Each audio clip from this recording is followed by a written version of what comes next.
આજે આપણે અનગઢની મોહણી મેલડીના ઇતિહાસની વાત કરીશું।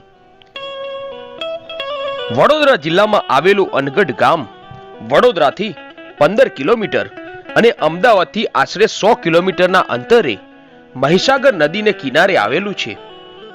અનગઢના નયન રમ્ય અને કુદરતી સૌંદર્યથી ભરપૂર એવા મહીસાગર નદીને કિનારે આવેલા મોહણી માતાજીના મંદિરમાં કળિયુગની દેવીમાં મેલડી હાથિયા ખડક પર હાજર બેઠા છે અને ખડકવાળીના નામે પણ ઓળખાય છે।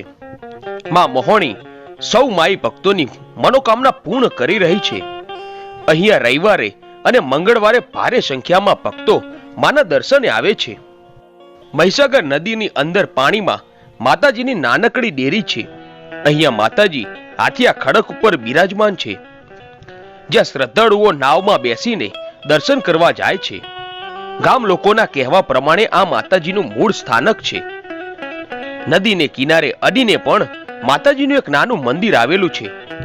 ત્યાં પણ ભાવિક ભક્તો માતાજીના દર્શન કરે છે અને કિનારા ઉપર ઉપરવાસમાં એક મોટું મંદિર બનાવેલું છે, જેને આશરે 25 વર્ષ થયા, જ્યાં ભાવિક ભક્તો સીડી ચડીને માના દર્શન કરવા જાય છે।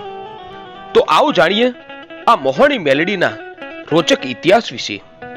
લોકવાયકા અને ગામ લોકોના કહ્યા પ્રમાણે અનગઢ મોહણી માતાના ઇતિહાસની વાત કરીએ તો આજથી 400 થી 500 વર્ષ પહેલાની રજવાડાના સમયની આ વાત છે। એ સમયમાં અનગઢ ગામ ગોહિલ કુળના રાજપૂતોનું રજવાડું કહેવાતું। મહીસાગર નદીના કિનારે વસેલા આ અનગઢના સામે કાંઠે મુસ્લિમો રહેતા હતા।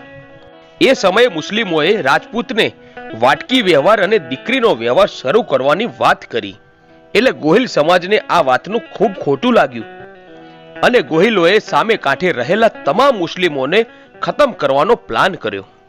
પછી સામે કાંઠે રહેતા મુસ્લિમ ભાઈઓને આમંત્રણ આપ્યું અને તેમને આ કાંઠે લાવવા માટે ગોહિલોએ એમના માણસોને નાવ લઈને મોકલ્યા। મુસ્લિમ ભાઈઓને નાવમાં બેસાડીને નાવિકો મહીસાગર નદીમાં અધ વચ્ચે પહોંચ્યા। ત્યાં તો પ્લાન પ્રમાણે બધા નાવિકો પોતપોતાની નાવમાંથી પાણીમાં કૂદી પડ્યા અને ભાગી ગયા। અને પછી આ કાંઠેથી બીજા ગોહિલો નાવ લઈને ગયા અને બધાએ મુસ્લિમોને ઘેરી વળ્યા।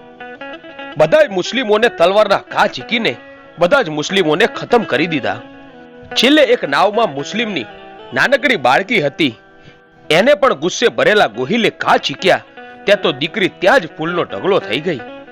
એક બીજી લોકવાયકા પ્રમાણે આ મુસ્લિમ બાળકીને મોતને ઘાટ ઉતાર્યા બાદ એનો મૃતદેહ તરતો આ હાથિયા ખડક પર આવ્યો અને ત્યાં જ સતી થઈ ગઈ।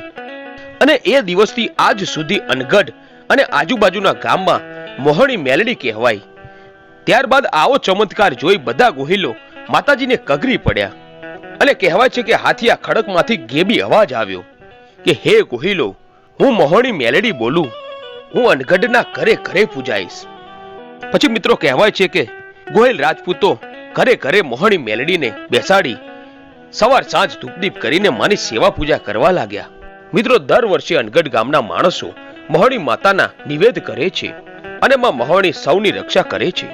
મિત્રો માં મેલડીને પરચા પૂરીને એમનો મહિમા વધારવો હશે એટલે માં મેલડી આવી લીલાઓ કરે છે, જેથી ભક્તોની માં ઉપર અતૂટ શ્રદ્ધા બંધાયેલી રહે। હાલમાં દૂર દૂરથી ભક્તો માતાજીના દર્શન